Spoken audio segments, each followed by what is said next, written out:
12ویں چیز جس سے نماز باطل ہو جاتی ہے وہ نماز کے کسی رکن کا کم یا زیادہ ہونا ہے۔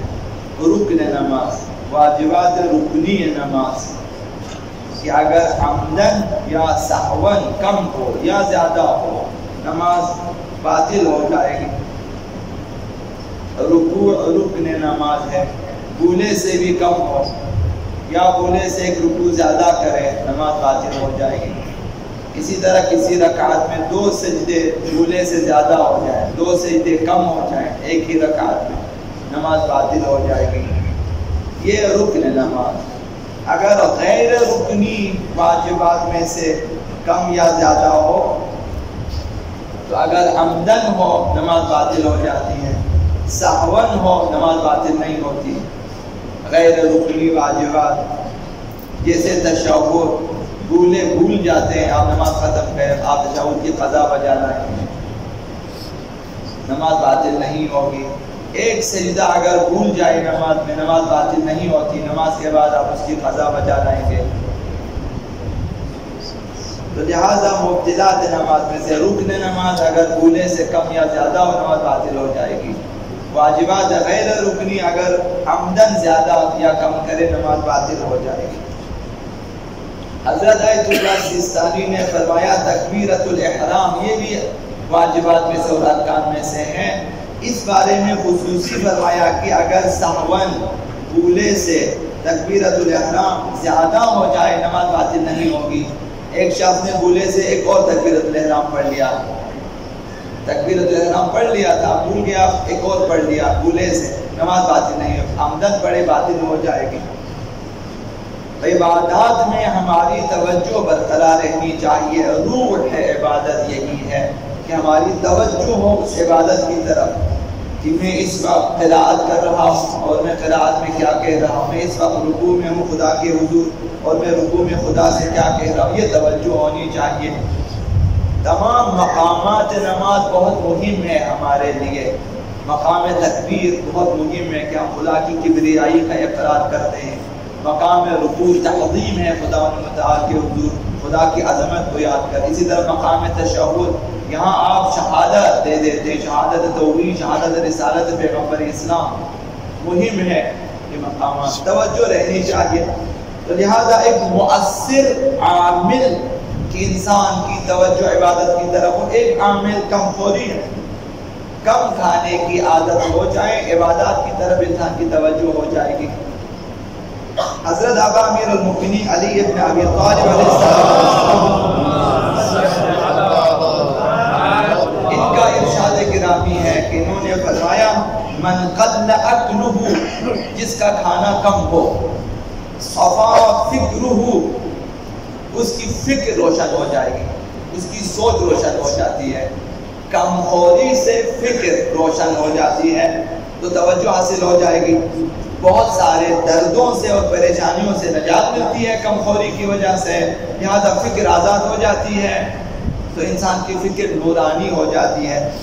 ایک یہ فکر نورانی ہو تو عبادت کی طرف توجہ رہتی ہے۔ آقا رسول خدا صلی اللہ علیہ وسلم ارشاد گرامی ہے کہ اذا قل الرجل الطعم، اگر ایک شخص جو ہے کھانا کم کھاتا ہے، پرخوری نہیں کرتا، یعنی ضرورت کی حد تک کھا لیتا ہے اس کے بعد نہیں کھاتا، مُلِئَ جَوْفُهُ نُورًا، اس کا سینہ نور سے بھر جائے گا۔ اگر کم خوری کریں گے سینے میں نورانیت پیدا ہو جائے گی، یہ پیغمبر اسلام نے فرمایا۔ بدخوری سے اور پرخوری سے انسان کا سینہ، انسان کا دل، وہاں ظلمت بھر جاتی ہے، تاریکی بھر جاتی ہے، یہ فرمایا۔ کم خوری سے نورانیت آ جاتی ہے دل میں، دل نورانی ہوگا، فکر روشن ہو جائے گی۔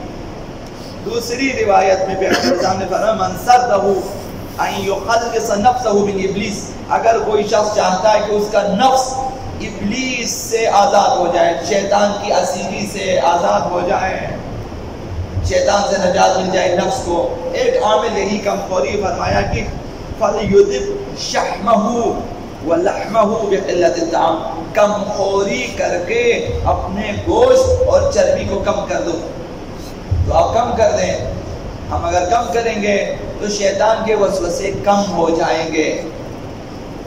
جس قدر ہمارے اندر توانائی آتی ہے جسمانی، اسی حساب سے شیطان وسوسہ کرتا ہے. جب آپ کے ہاتھ میں طاقت ہے کہتے مارو، یا جب آپ کو زیادہ غصہ دلا دیتا ہے کہ مارو، جب آپ کے ہاتھ میں اسی طرح اگر خواہشات بڑھ جائیں کہتے جاؤ اپنی خواہشات حاصل کریں. یہ سارے زیادہ خوری سے یہ چیزیں پیدا ہو جاتی ہیں. شیطان بھی وسوسہ کرتا ہے. فرمایا کہ اگر شیطان سے آزادی چاہتے ہو تو اپنی چربی اور اپنے گوشت کم خوری کے ذریعہ کم کرو. فَإِنَّ مِنْ قِلَّةِ الطَّعَامِ حُضُورَ الْمَلَائِكَةِ، کم کھائیں گے فرشتے آپ کے پاس حاضر رہیں گے. پرخور افراد کے پاس فرشتے کم رہتے ہیں، کم خور افراد کے پاس فرشتے زیادہ رہتے ہیں، نورانیت زیادہ آ جائے. فرشتے بیکار نہیں بیٹھتے، وہ دعا کرتے ہیں، استغفار کرتے ہیں آپ کے لیے. وَكَثْرَةُ التَّفْكِيرِ فِي مَا عِنْدَ اللَّهِ عَزَّ وَجَلَّ، کم خوری کریں گے تو فرشتے آپ کے پاس حاضر رہیں گے اور ثواب الہی، جزائے الہی کی طرف آپ کی توجہ رہے گی. یہ پیغمبر اسلام نے فرمایا.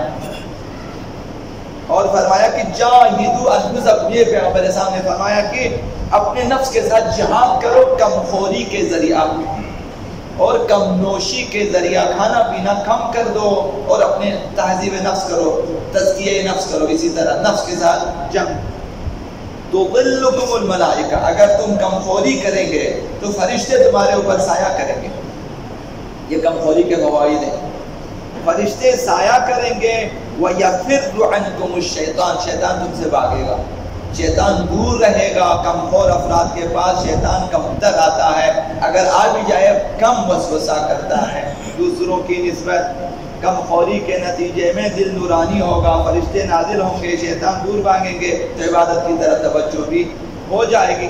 تو آخری چیز جو پیغمبر خدا صلی اللہ علیہ وآلہ وسلم نے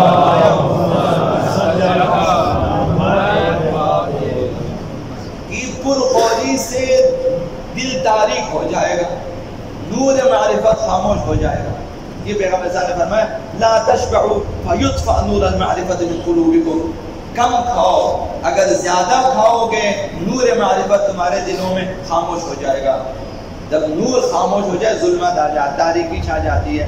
وَمَنْ بَاتَ يُصَلِّي فِي خِفَّةٍ مِّنَ الطَّعَامِ، اگر کوئی شخص ایک رات گزارے کم خوری کر کے، اس میں پرخوری نہ کریں، ایک رات کم کھا کر سو جائیں تو پیغمبر اسلام نے فرمایا بَاتَتِ الْحُورُ الْعِينُ حَوْلَهُ، وہ یہ تصور اس کے ارد گرد حوریں بیٹھی ہوئی ہیں.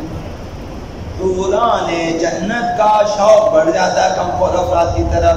یعنی اس قدر انسان میں نورانیت آ جاتی ہے کہ حوریں قریب آ جاتی ہیں انسان کے نورانیت کی وجہ سے.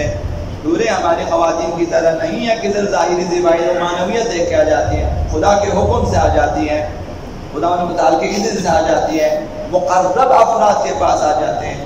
بعض افراد کے لیے، بعض اصحاب کے لیے دنیا میں حوریں آئی ہے، اسی دنیا میں، وہاں سے یہاں آئی ہے.